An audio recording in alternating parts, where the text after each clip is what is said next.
शास्त्रों में बताया गया है कि सत्यनारायण व्रत कथा का पाठ करने से व्यक्ति को 1000 यज्ञ करने के बराबर पुण्य फल की प्राप्ति होती है। सत्यनारायण भगवान व्रत कथा में भगवान विष्णु के सत्य स्वरूप के बारे में बताया गया है। इस व्रत का पाठ करने से घर में सुख समृद्धि का वास होता है और भगवान विष्णु की कृपा बना रहती है। सत्यनारायण व्रत कथा का पहला अध्याय। एक समय की बात है, नैशिरण्य तीर्थ में शौनिकादि 88,000 ऋषियों ने श्री सूत जी से पूछा, है प्रभु, इस कलयुग में वेद विद्या रहित मनुष्यों को प्रभु भक्ति किस प्रकार मिल सकती है तथा उनका उद्धार कैसे होगा? हे मुनि श्रेष्ठ, कोई ऐसा तप बताइए जिससे थोड़े समय में ही पुण्य मिले और मनवांछित फल भी मिल जाए। इस प्रकार की कथा सुनने की हम इच्छा रखते हैं। सर्वशास्त्रों के ज्ञाता सूत जी बोले, हे वैष्णवों में पूज्य, आप सभी ने प्राणियों के हित की बात पूछी है, इसलिए मैं एक ऐसे श्रेष्ठ व्रत को आप लोगों को बताऊंगा जिसे नारद जी ने लक्ष्मी नारायण जी से पूछा था और लक्ष्मीपति ने मुनिश्रेष्ठ नारद जी से कहा था। आप सब इसे ध्यान से सुनिए। एक समय की बात है, योगीराज नारद जी दूसरों के हित की इच्छा लिए अनेकों लोकों में घूमते हुए मृत्युलोक में आ पहुंचे।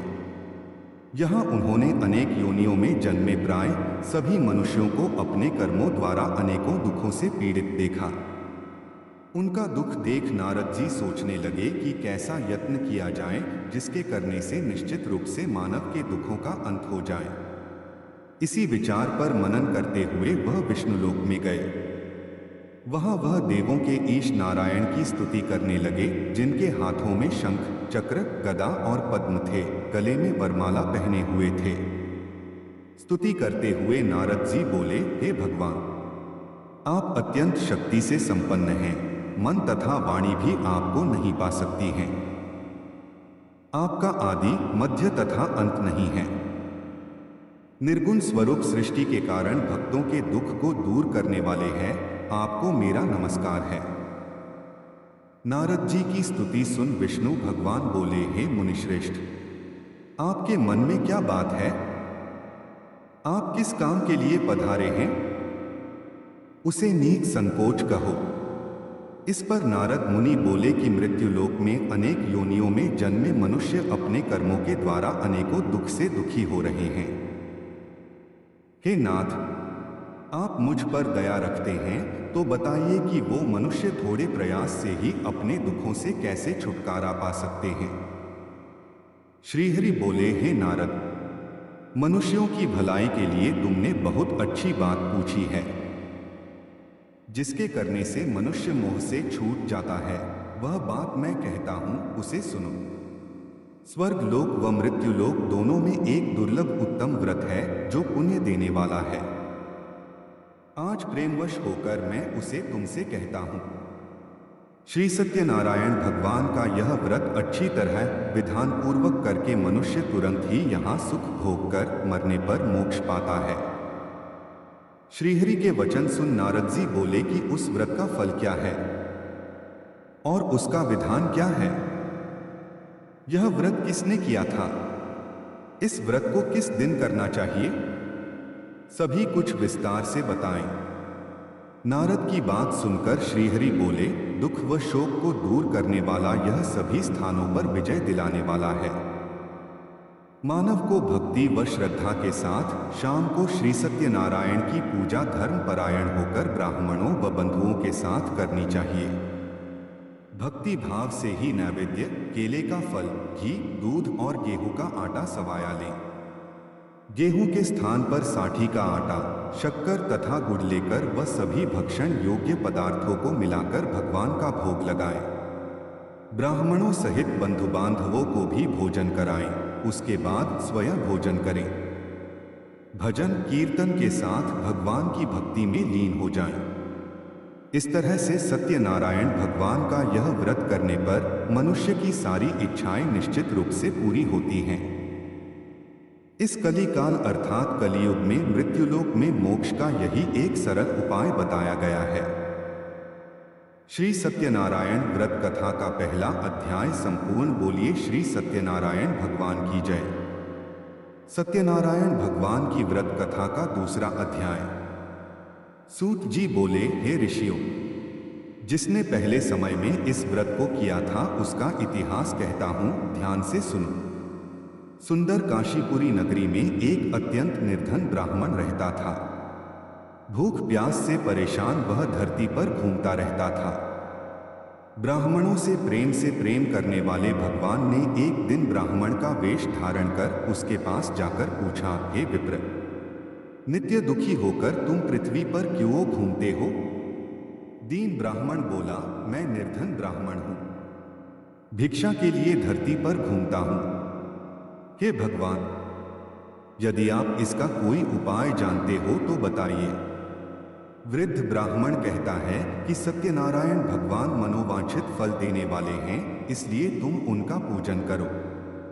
इसे करने से मनुष्य सभी दुखों से मुक्त हो जाता है। वृद्ध ब्राह्मण बनकर आए सत्यनारायण भगवान उस निर्धन ब्राह्मण को व्रत का सारा विधान बताकर अंतर्धान हो गए। ब्राह्मण मन ही मन सोचने लगा कि जिस व्रत को वृद्ध ब्राह्मण करने को कह गया है, मैं उसे जरूर करूंगा। यह निश्चय करने के बाद उसे रात में नींद नहीं आई। वह सवेरे उठकर सत्यनारायण भगवान के व्रत का निश्चय कर भिक्षा के लिए चला गया। उस दिन निर्धन ब्राह्मण को भिक्षा में बहुत धन मिला, जिससे उसने बंधु बांधवों के साथ मिलकर श्री सत्यनारायण भगवान का व्रत संपन्न किया। भगवान सत्यनारायण का व्रत संपन्न करने के बाद वह निर्धन ब्राह्मण सभी दुखों से छूट गया और अनेक प्रकार की संपत्तियों से युक्त हो गया। उसी समय से यह ब्राह्मण हर माह इस व्रत को करने लगा। इस तरह से सत्यनारायण भगवान के व्रत को जो मनुष्य करेगा वह सभी प्रकार के पापों से छूटकर मोक्ष को प्राप्त होगा। जो मनुष्य इस व्रत को करेगा वह भी सभी दुखों से मुक्त हो जाएगा। सूत जी बोले कि इस तरह से नारद जी से नारायण जी का कहा हुआ श्री सत्यनारायण व्रत को मैंने तुमसे कहा। हे विप्रो, मैं अब और क्या कहूं? ऋषि बोले, हे मुनिवर, संसार में उस विप्र से सुनकर और किस किस ने इस व्रत को किया, हम सब इस बात को सुनना चाहते हैं। इसके लिए हमारे मन में श्रद्धा का भाव है। सूत जी बोले, हे मुनियों, जिसने इस व्रत को किया है वे सब सुनो। एक समय वही विप्र धन व ऐश्वर्य के अनुसार अपने बंधु बांधवों के साथ इस व्रत को करने को तैयार हुआ। उसी समय एक लकड़ी बेचने वाला बूढ़ा आदमी आया और लकड़ियां बाहर रखकर अंदर ब्राह्मण के घर में गया। प्यास से दुखी वह लकड़हारा उनको व्रत करते देख विप्र को नमस्कार कर पूछने लगा कि आप यह क्या कर रहे हैं? तो उन्होंने बताया कि व्रत कर रहा हूं तथा इसे करने से क्या फल मिलेगा, कृपया मुझे भी बताएं। ब्राह्मण ने कहा कि सब मनोकामनाओं को पूरा करने वाला यह सत्यनारायण भगवान का व्रत है। इनकी कृपा से ही मेरे घर में धन धान्य आदि की वृद्धि हुई है। विप्र से सत्यनारायण व्रत या के बारे में जानकर लकड़हारा बहुत प्रसन्न हुआ। चरणामृत लेकर व प्रसाद खाने के बाद वह अपने घर गया। लकड़हारे ने अपने मन में संकल्प किया कि आज लकड़ी बेचने से जो धन मिलेगा उसी से श्री सत्यनारायण भगवान का उत्तम व्रत करूंगा। मन में इस विचार को ले बूढ़ा आदमी सिर पर लकड़ियां रख उस नगर में बेचने गया जहां धनी लोग ज्यादा रहते थे। उस नगर में उसे अपनी लकड़ियों का दाम पहले से 4 गुना अधिक मिलता है। बूढ़ा प्रसन्नता के साथ दाम लेकर केले, शक्कर, घी, दूध, दही और गेहूं का आटा ले और सत्यनारायण भगवान के व्रत की अन्य सामग्रियां लेकर अपने घर गया। वहां उसने अपने बंधु बांधवों को बुलाकर विधि विधान से सत्यनारायण भगवान का पूजन और व्रत किया। इस व्रत के प्रभाव से वह बूढ़ा लकड़हारा धन पुत्र आदि से युक्त होकर संसार के समस्त सुख भोग अंत काल में बैकुंठ धाम चला गया। श्री सत्यनारायण व्रत कथा का दूसरा अध्याय संपूर्ण बोलिए श्री सत्यनारायण भगवान की जय। सत्यनारायण भगवान की व्रत कथा का तीसरा अध्याय। सूत जी बोले, हे श्रेष्ठ मुनियों, अब आगे की कथा कहता हूं। पहले समय में उल्कामुख नाम का एक बुद्धिमान राजा था। वह सत्यवक्ता और जितेंद्रिय था। प्रतिदिन देव स्थानों पर जाता और निर्धनों को धन देकर उनके कष्ट दूर करता था। उसकी पत्नी कमल के समान मुख वाली तथा सती साध्वी थी। भद्रशिला नदी के तट पर उन दोनों ने श्री सत्यनारायण भगवान का व्रत किया। उसी समय साधु नाम का एक वैश्य आया। उसके पास व्यापार करने के लिए बहुत सा धन भी था। राजा को व्रत करते देखकर वह विनय के साथ पूछने लगा, हे राजन, भक्तिभाव से पूर्ण होकर आप यह क्या कर रहे हैं? मैं सुनने की इच्छा रखता हूं, तो आप मुझे बताएं। राजा बोला, हे साधु, अपने बंधु बांधवों के साथ पुत्रादि की प्राप्ति के लिए एक महाशक्तिमान श्री सत्यनारायण भगवान का व्रत व पूजन कर रहा हूं। राजा के वचन सुन साधु आदर से बोला, हे राजन, मुझे इस व्रत का सारा विधान कहिए। आपके कथनानुसार मैं भी इस व्रत को करूंगा। मेरी भी संतान नहीं है और इस व्रत को करने से निश्चित रूप से मुझे संतान की प्राप्ति होगी।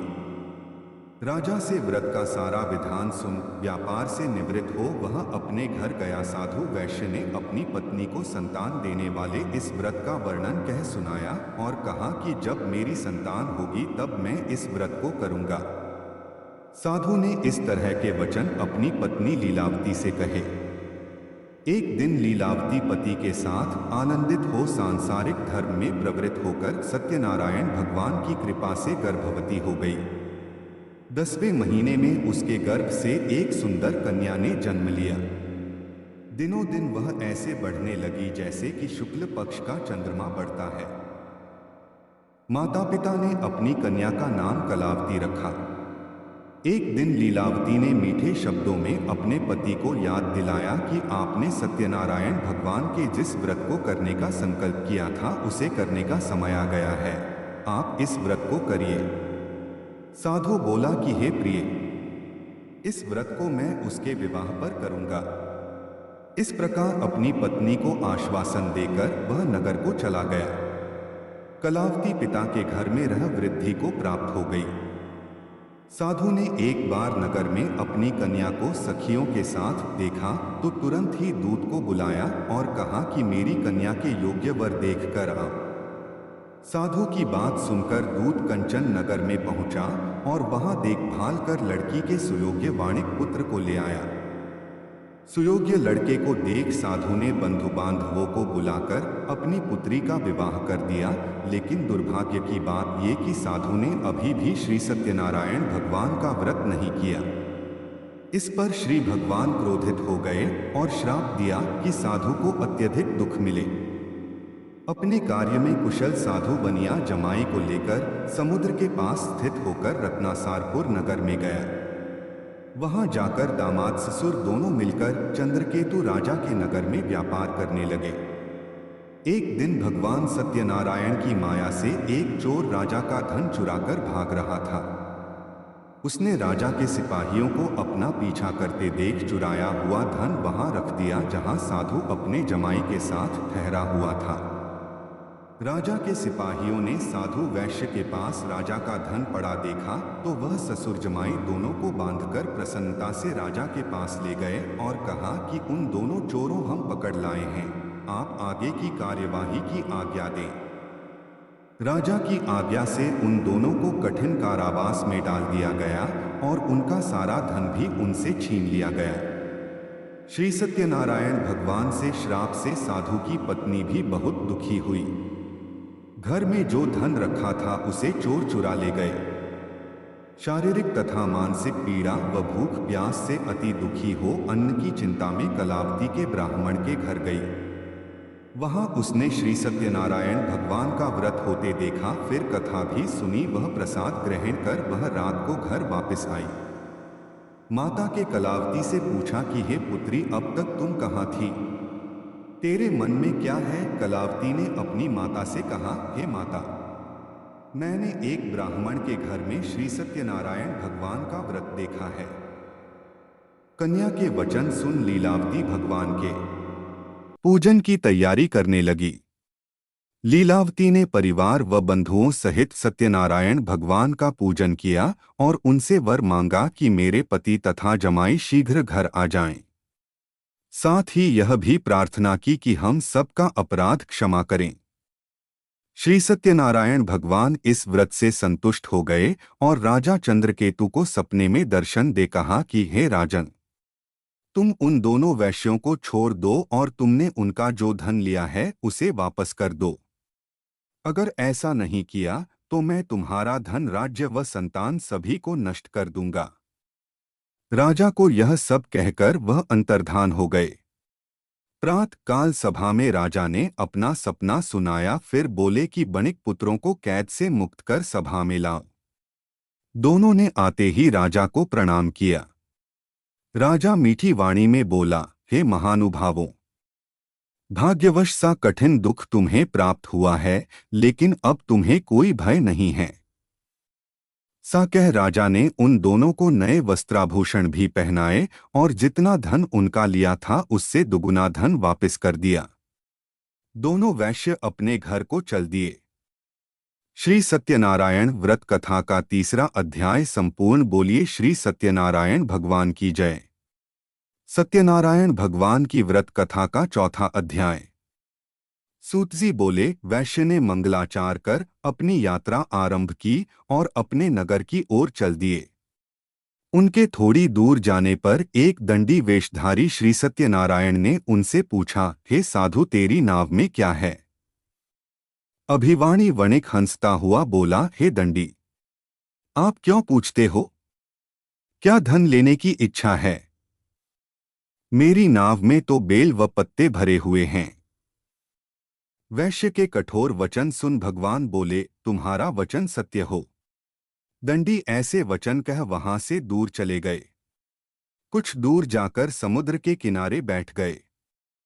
दंडी के जाने के बाद साधु वैश्य ने नित्य क्रिया के पश्चात नाव को ऊंची उठते देखकर अचंभा माना और नाव में बेलपत्ते आदि देख वह मूर्छित हो जमीन पर गिर पड़ा। मूर्छा खुलने पर वह अत्यंत शोक में डूब गया। तब उसका दामाद बोला कि आप शोक ना मनाएं, यह दंडी का शाप है, इसलिए हमें उनकी शरण में जाना चाहिए, तभी हमारी मनोकामना पूरी होगी। दामाद की बात सुनकर वह दंडी के पास पहुंचा और अत्यंत भक्तिभाव नमस्कार करके बोला, मैंने आपसे जो जो असत्य वचन कहे थे उनके लिए मुझे क्षमा दें। ऐसा कहकर महान शोकातुर हो रोने लगा। तब दंडी भगवान बोले, हे वणिक पुत्र, मेरी आज्ञा से बार बार तुम्हें दुख प्राप्त हुआ है। तू मेरी पूजा से विमुख हुआ। साधु बोला, हे भगवान, आपकी माया से ब्रह्मा आदि देवता भी आपके रूप को नहीं जानते, तब मैं अज्ञानी कैसे जान सकता हूँ? आप प्रसन्न होइए, अब मैं सामर्थ्य के अनुसार आपकी पूजा करूँगा। मेरी रक्षा करो और पहले के समान नौका में धन भर दो। साधु वैश्य के भक्तिपूर्वक वचन सुनकर भगवान प्रसन्न हो गए और उसकी इच्छानुसार वरदान देकर अंतर्धान हो गए। ससुर जमाई जब नाव पर आए तो नाव धन से भरी हुई थी। फिर वहीं अपने अन्य साथियों के साथ सत्यनारायण भगवान का पूजन कर अपने नगर को चल दिए। जब नगर के नजदीक पहुंचे तो दूत को घर पर खबर करने के लिए भेज दिया। दूत साधु की पत्नी को प्रणाम कर कहता है कि मालिक अपने दामाद सहित नगर के निकट आ गए हैं। दूत की बात सुन साधु की पत्नी लीलावती ने बड़े हर्ष के साथ सत्यनारायण भगवान का पूजन कर अपनी पुत्री कलावती से कहा कि मैं अपने पति के दर्शन को जाती हूँ, तू कार्य पूर्ण कर शीघ्र आ जा। माता के से वचन सुन कलावती जल्दी में प्रसाद छोड़ अपने पति के पास चली गई। प्रसाद की अवज्ञा के कारण श्री सत्यनारायण भगवान रुष्ट हो गए और नाव सहित उसके पति को पानी में डुबो दिया। कलावती अपने पति को वहां ना पाकर रोती हुई जमीन पर गिर गई। नौका को डूबा हुआ देख व कन्या को रोता देख साधु दुखी होकर बोला कि हे प्रभु, मुझसे तथा मेरे परिवार से जो भूल हुई है उसे क्षमा करें। साधु के दीन वचन सुनकर श्री सत्यनारायण भगवान प्रसन्न हो गए और आकाशवाणी हुई, हे साधु, तेरी कन्या मेरे प्रसाद को छोड़कर आई है, इसलिए उसका पति अदृश्य हो गया है। यदि वह घर जाकर प्रसाद खाकर लौटती है तो इसे इसका पति अवश्य मिलेगा। ऐसी आकाशवाणी सुन कलावती घर पहुंचकर प्रसाद खाती है और फिर आकर अपने पति के दर्शन करती है। उसके बाद साधु अपने बंधु बांधवों सहित श्री सत्यनारायण भगवान का विधि विधान से पूजन करता है। इस लोक का सुख भोग वह अंत में स्वर्ग जाता है। श्री सत्यनारायण व्रत कथा का चौथा अध्याय संपूर्ण। बोलिए श्री सत्यनारायण भगवान की जय। सत्यनारायण भगवान की व्रत कथा का 5वां अध्याय। सूतजी बोले, हे ऋषियों, मैं और भी एक कथा सुनाता हूँ, उसे भी ध्यानपूर्वक सुनो। प्रजापालन में लीन तुंगध्वज नाम का एक राजा था। उसने भी भगवान का प्रसाद त्याग कर बहुत ही दुख सहन किया। एक बार वन में जाकर वन्य पशुओं को मारकर वह बड़ के पेड़ के नीचे आया। वहां उसने ग्वालों को भक्तिभाव से अपने बंधुओं सहित सत्यनारायण भगवान का पूजन करते देखा। अभिमानवश राजा ने उन्हें देखकर भी पूजा स्थान में नहीं गया और ना ही उसने भगवान को नमस्कार किया। ग्वालों ने राजा को प्रसाद दिया, लेकिन उसने वह प्रसाद नहीं खाया और प्रसाद को वहीं छोड़ वह अपने नगर को चला गया। जब वह नगर में पहुंचा तो वहां सब कुछ तहस-नहस हुआ पाया तो वह शीघ्र ही समझ गया कि यह सब भगवान ने ही किया है। वह दोबारा ग्वालों के पास पहुंचा और विधि पूर्वक पूजा करके प्रसाद खाया तो श्री सत्यनारायण भगवान की कृपा से सब कुछ पहले जैसा हो गया। दीर्घकाल तक सुख भोगने के बाद मरणोपरांत उसे स्वर्गलोक की प्राप्ति हुई। जो मनुष्य परम दुर्लभ इस व्रत को करेगा तो भगवान सत्यनारायण की अनुकंपा से उसे धन-धान्य की प्राप्ति होगी। निर्धन धनी हो जाता है और भयमुक्त हो जीवन जीता है। संतानहीन मनुष्य को संतान सुख मिलता है और सारे मनोरथ पूर्ण होने पर मानव अंतकाल में बैकुंठ धाम को जाता है। सूतजी बोले, जिन्होंने पहले इस व्रत को किया है अब उनके दूसरे जन्म की कथा कहता हूँ। वृद्ध शतानंद ब्राह्मण ने सुदामा का जन्म लेकर मोक्ष की प्राप्ति की। लकड़हारे ने अगले जन्म में निषाद बनकर मोक्ष प्राप्त किया। उल्कामुख नाम का राजा दशरथ होकर बैकुंठ को गए। साधु नाम के वैश्य ने मोरध्वज बनकर अपने पुत्र को आरे से चीरकर मोक्ष पाया। महाराज तुंगध्वज ने स्वयंभू होकर भगवान में भक्तियुक्त होकर कर मोक्ष पाया। श्री सत्यनारायण व्रत कथा का 5वां अध्याय संपूर्ण। बोलिए श्री सत्यनारायण भगवान की जय। ये भी पढ़े, ओम जय जगदीश हरे आरती, जय लक्ष्मी रमणा, स्वामी जय लक्ष्मी रमणा। इस आरती के गायन से लक्ष्मी नारायण की होती है। अगर वीडियो पसंद आए तब चैनल को सब्सक्राइब करें, लाइक कमेंट शेयर करें।